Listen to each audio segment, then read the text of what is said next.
Hello दोस्तों, आप कैसे हैं? आप होप सभी अच्छे ही होंगे।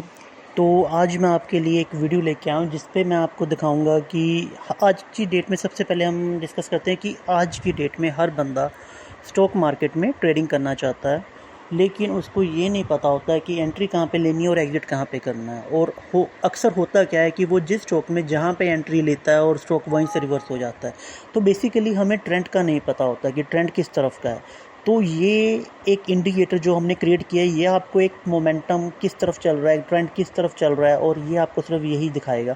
जैसे कि एक स्टॉक मैंने ओपन कर रखा है कोलपाल, तो इसमें वीकली चार्ट पे हम क्या देख रहे हैं कि यहाँ पे एक बेसिकली ये होता क्या है, ये वॉल्यूम्स हैं। तो ये इतनी बड़ी वॉल्यूम्स कब आती हैं? जब कोई F I I, D I आई या एफ आई प्रो, बेसिकली हम इनको F I I, D I ना बोल के हम बोलते हैं इनको ऑपरेटर। तो जहाँ पे ऑपरेटर अपनी पोजीशन क्रिएट करता है, चाहे वो सेलिंग की है चाहे वो बाइंग की है, या वो अपनी पोजीशन से एग्जिट करता है, तो हमें वहाँ पे एक हर्डल मिल जाता है कि यहाँ पे इतनी बड़ी वॉल्यूम के कॉन्ट्रैक्ट हुए हैं या इतना ओ आई चेंज हुआ है। तो ये स्टॉक में अब यहाँ से नीचे की तरफ का हमें ट्रेंड दिखेगा।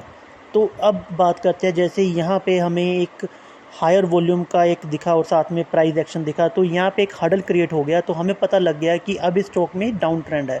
तो मैं कहीं पे भी एक पोजीशन बनाऊंगा इसका स्टॉप लॉस लेके एक लॉन्गर टाइम फ्रेम के लिए, मतलब या तो मैं यहाँ पे फ्यूचर पे सेलिंग करूँगा या फिर मैं एक ऑप्शन में कॉल की सेलिंग करूँगा। तो मैं कैसे भी अपनी पोजीशन क्रिएट कर सकता हूँ।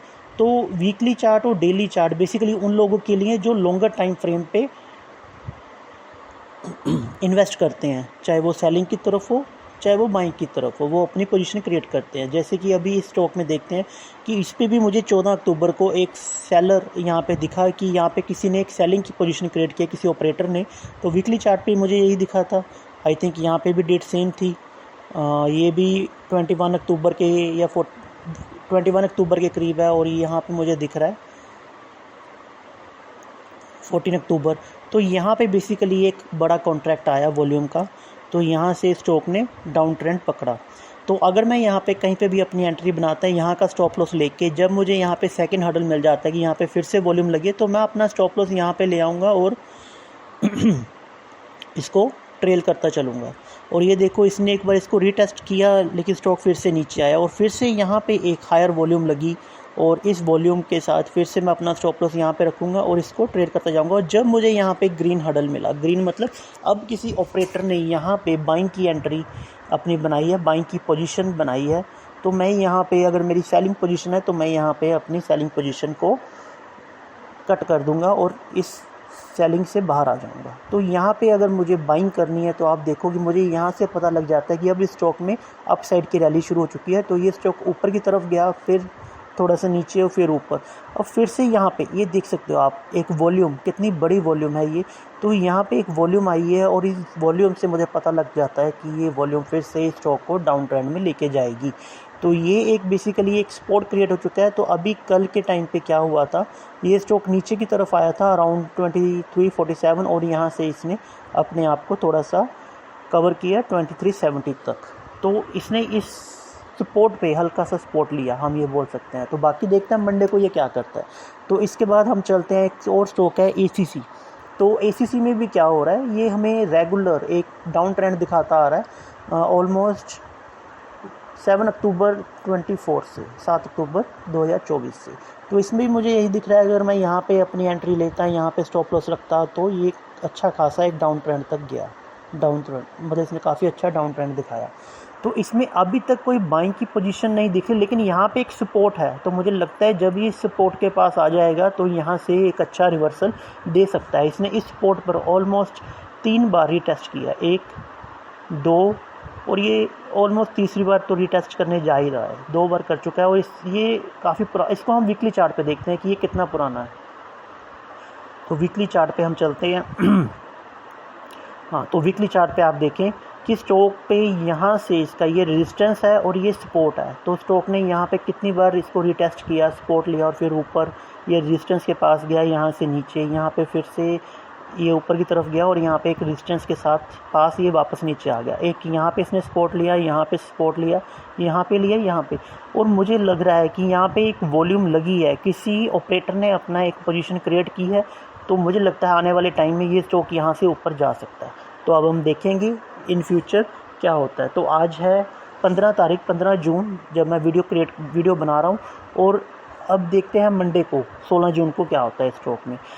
तो एक्चुअली मैं आपको बात करता हूँ कि ये हमें मिलते कैसे हैं, ये बनते कैसे हैं, ये हडल का पता कैसे लगता है। तो आपने सुना होगा कुछ साइट्स हैं, जैसे एक NSE इंडिया की है OI स्पर्ट, जहाँ से भी पता लगता है कि किस स्टॉक में कितने % का OI चेंज हुआ है। वैसे ही है एक ट्रेंड लाइन का एक OI गेनर, जो हमें बताता है कि किस स्टॉक में कितनी वॉल्यूम का कॉन्ट्रैक्ट, कितने % वॉल्यूम कॉन्ट्रैक्ट बना है, कितनी ज़्यादा वॉल्यूम लगी है किस स्टॉक में, कितने % ज़्यादा। तो एक है हमारा नुवामा वेल्थ का,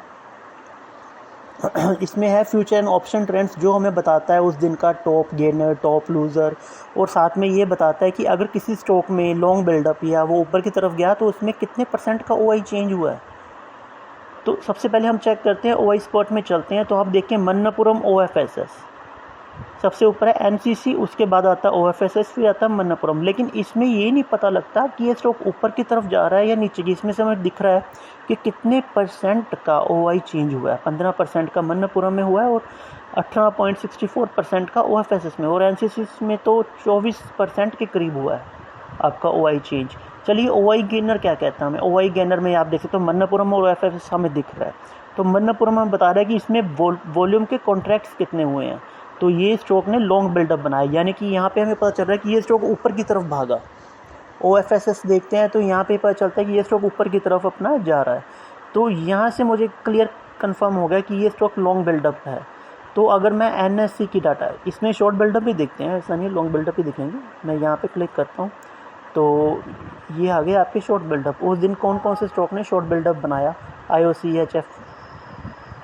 HFCL, हीरो मोटोकॉर्प, फोर्टिस, इन्होंने शॉर्ट बिल्डअप बनाया। चलिए इसके बाद हम देखते हैं अगली साइड जो हमारी है नुवामा वेल्थ की। तो नुवामा वेल्थ हमें क्या बता रहा है। नुवामा वेल्थ हमें बता रहा है, इसमें भी हमें बता रहा है कि टॉप गेनर मन्नपुरम था। तो मन्नपुरम में ये देखें OI चेंजेस कितनी ज़्यादा हुई। OIL में OI चेंजेस हुई लॉन्ग बिल्डअप में, OFSS में OI चेंजेस हुई, बायोकॉन में OFSS चेंजेस हुई, जुबिलेंट फूड में ऊपर की तरफ वॉल्यूम लगी, सॉरी इसमें हाँ लॉन्ग बिल्डअप है तो ऊपर की तरफ वॉल्यूम लगी। चलिए इस पे देखते हैं कि जुबिलेंट फूड, हाँ इसमें भी जुबिलेंट फूड है हमारे पास, ये रहा। तो चलिए एक बार जुबिलेंट फूड को चेक करते हैं कि उसमें अगर वॉल्यूम लगी थी तो उसमें हमें कोई इंडिकेशन मिली उस दिन के लिए। तो सबसे पहले जुबिलेंट फूड में चलते हैं हम।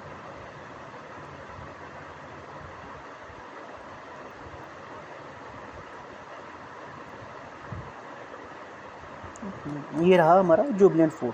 तो इस पे चलते हैं। हमको डेली टाइम फ्रेम पे देखना है, डेली ट्रेंड देखना है, तो हम इसको शॉर्ट थोड़ा सा 15 मिनट के चार्ट पे लेके चलते हैं, क्योंकि हमें इंट्राडे में देखना है। तो वॉल्यूम कहाँ पे आई, तो आप देख सकते हो इसमें थोड़ा सा इसको नीचे करता हूँ।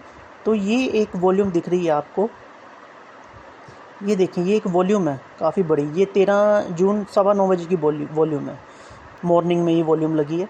तो मॉर्निंग में मुझे यहाँ से पता लग जाता है कि ये स्टॉक ऊपर की तरफ अपना मोमेंटम दिखा सकता है। तो ये एक हडल बनता है, तो मैं यहाँ पे एक स्टॉप लॉस लेके अपनी एंट्री कहीं पे भी एक एंट्री क्रिएट कर लूँगा, और ये स्टॉक ने अच्छा खासा एक मोमेंटम दिया। तो ये है आपका, जहाँ से हम ये डाटा कलेक्ट करके अपना एक इंडिकेटर क्रिएट करते हैं और आपको ये बताता है कि ये स्टॉक कहाँ से कहाँ तक जा सकता है। चलिए एक मन्नापुरम भी चेक कर लेते हैं, जो अभी हम चेक करते आ रहे थे पीछे। तो मन्नापुरम में क्या हो रहा है, मन्नापुरम भी ऐसा ही है सेम। तो 13 तारीख को चलते हैं। ये देखो एक स्पॉट है यहाँ पे, आप देख सकते हो। ये तकरीबन 10 जून का एक बना हुआ है, एक हडल बना हुआ है, जहाँ पे स्टॉक ने यहाँ पे स्पॉट लिया। फिर कल के दिन 13 जून को यहाँ पे स्पॉट लिया और स्टॉक ऊपर की तरफ भागा, और यहाँ पे भी एक हडल क्रिएट हुआ, यहाँ पे वॉल्यूम लगी और ये स्टॉक ने अच्छा खासा मोमेंटम दिया। तो बेसिकली हमारा इंडिकेटर यही बता रहा है। तो ये इंडिकेटर अभी पब्लिकली नहीं है, तो हम इसको जल्दी ही पब्लिकली करेंगे। तो आपको ऐसी वीडियोस मिलती रहेंगी, तो आप सिर्फ ये वीडियोस देखें, शायद आपको इस वीडियो से आपको कुछ आइडिया हो जाए कि आपको अगला ट्रेड किस स्टॉक में लेना है। तो हम तो यही कहेंगे कि यार अगर आप न्यू हो तो पहले पेपर ट्रेड करो, क्योंकि एकदम से पैसा मत लगाओ, पहले इसको समझो, उसके बाद इसमें ट्रेड करना है। क्योंकि जिसके पास ये इंडिकेटर है वो कभी लॉस नहीं कर सकता। तो हम इस स्टॉक को, इस इंडिकेटर को जल्दी पब्लिक करेंगे। तो तब तक के लिए धन्यवाद, शुक्रिया।